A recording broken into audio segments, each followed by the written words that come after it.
మీద ప్రేమ వ్యక్తీకరణ ఏ విధంగా చెప్తున్నాను లేదా బాబా గారు చెప్పిన మాటలని చెప్తాను.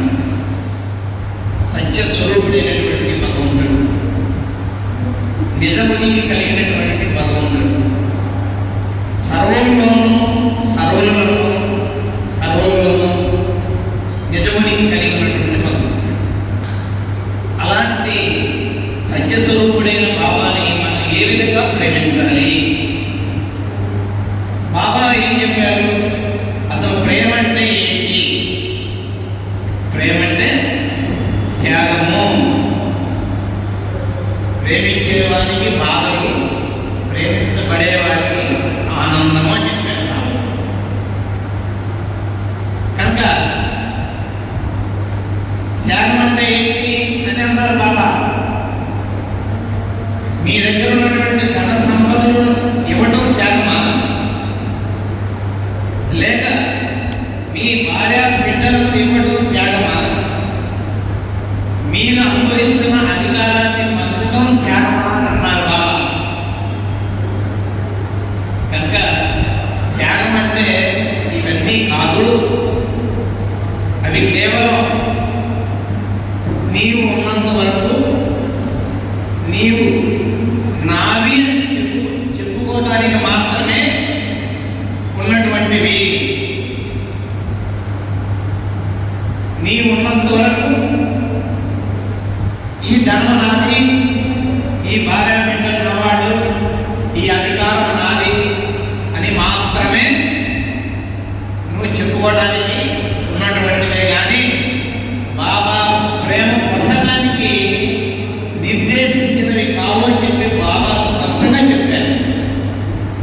మరి అలాంటప్పుడు మరి బాబాని ప్రేమించినటువంటి ఏంటి అన్నప్పుడు బాబా గారు ఏమన్నారంటే, నేను అనే పరిమిత అహం యొక్క బంధనాన్ని, నాది అనే భ్రాంతిని, నా వారు అనుకునేటువంటి వ్యామోహాన్ని వదిలినప్పుడు మాత్రమే నన్ను మీరు ప్రేమిస్తారు. అప్పుడే నన్ను మీరు ప్రేమించబడతారు అని చెప్పి బాబా స్పష్టంగా చెప్పారు. అలాంటి ప్రేమను పొందాలంటే భౌతికంగా మనకున్నటువంటి ధనం కానీ, మన సంసారం, మన భార్య బిడ్డలు కానీ, మన అధికారం కానీ, ఇవేమీ కూడా బాబా ప్రేమ పొందడానికి ఉపయోగపడవు అని చెప్పి బాబా చాలా స్పష్టంగా చెప్పారు. మనం బాబాని సహజంగా నాకు ధన సంపదలు ఇవ్వమని, సంతానం ఇవ్వమని, మంచి అధికారాన్ని ఇవ్వమని ప్రార్థిస్తామే తప్పిస్తే అవన్నీ లేవి నిరర్థకమని చెప్పారు.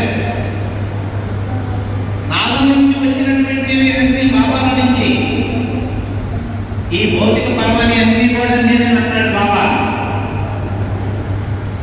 నీ అవసరం ఎంత ఏదో నాకు తెలుసు, కానీ నీ అవసరం గురించి నాకు తెలిసినంతగా నీకు తెలియదు అన్నాడు బాబా.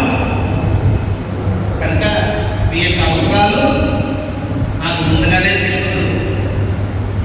కనుక మీ యొక్క యోగ్యతను బట్టి, మీ యొక్క అవసరాన్ని బట్టి ఏది ఇవ్వాలో, ఎప్పుడు ఇవ్వాలో, ఎంత ఇవ్వాలో అది కూడా నాకు తెలుసు అన్నాడు బాబా. కనుక మనకి తెలియక అది కావాలి, ఇది కావాలి, అంత కావాలి, ఇంత కావాలనే భ్రమలో జీవిస్తున్నాం. బాబా గారు స్పష్టంగా చెప్పారు, ఈ మొత్తం సృష్టించబడింది నాలో నుంచే, పోషించబడుతుంది నాలో నుంచే, లయింపబడేది కూడా నాలోనే. అంత వివరంగా బాబా గారు చెప్పడం జరిగింది. అవతార్ మెహర్ బాబా యొక్క ప్రేమ, ఆయన యొక్క ప్రేమ ప్రకాశం అన్వీ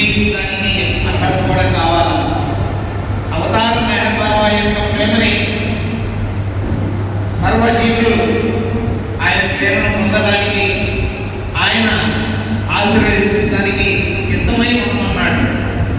ఆయన ఎల్లప్పుడూ మన కోసం ఉన్నాడు. ఆ సంగతి మనకు తెలియట్లేదు. బాబా మనం వదిలిపెట్టినా కూడా నిన్ను మాత్రం వదిలిపెట్టినా నిన్ను మాత్రం నేను వదిలిపెట్టను అంటున్నాడు బాబా. అంత కరుణామయుడు ఆయన, ప్రేమమూర్తి, ప్రేమమయుడు. అలాంటి ప్రేమమయుడిని మనం మరి ఈ సందర్భంలో గుర్తు చేసుకుంటున్నామంటే ఎంతో అదృష్టవంతులుగా భావించాలి. బాబా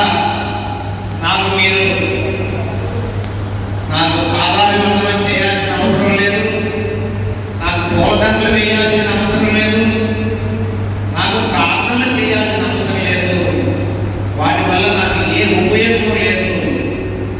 నా యొక్క ఉనికిని నీలో గ్రహించు, నేను నీలో ఉన్నానన్న సంగతి గ్రహించు. నీలో ఉన్నానన్న సంగతి గ్రహించి ఆ ఉనికిని ఎప్పుడైతే నువ్వు గ్రహించి జీవిస్తావో అప్పుడు నన్ను దర్శిస్తావు అన్నాడు బాబా. కనుక మనలో ఉన్నటువంటి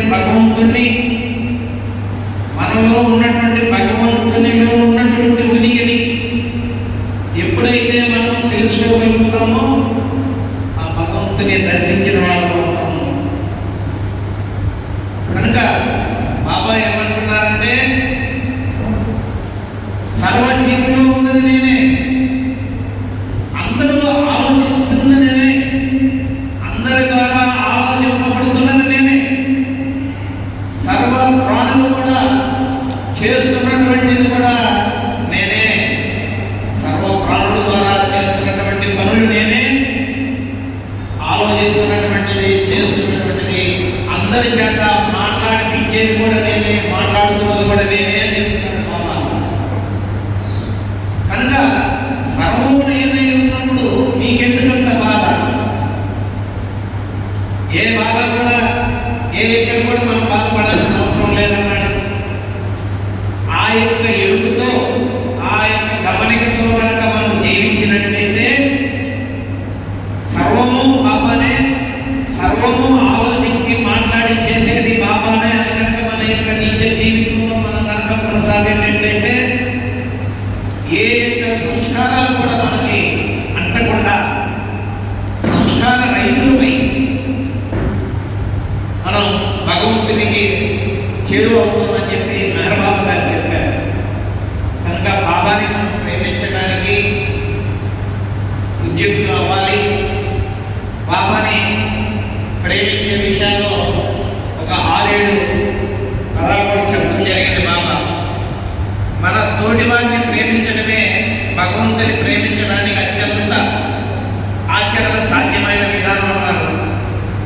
మనకు ప్రియమైన వారి గురించి ఏ విధంగా భావిస్తామో ఆ విధంగానే ఇతరుల గురించి కూడా భావించగలిగితే మనం భగవంతుని ప్రేమించిన వారు అవుతా ఉన్నారు బాబా. ఇతరులలోని లోపాలను చూడడానికి బదులు మనకు మనం ఆత్మావలోకనం చేసుకోగలిగినట్లయితే మనం భగవంతుని ప్రేమించినట్లే అన్నారు బాబా. మనకు సహాయం చేసుకోవడానికి, ఇతరులను దోచుకోవడానికి బదులు ఇతరులకు సహాయం చేయడానికై మనలను మనం దోచుకోగలిగితే మనం భగవంతుని ప్రేమిస్తున్నట్లే అన్నాడు బాబా.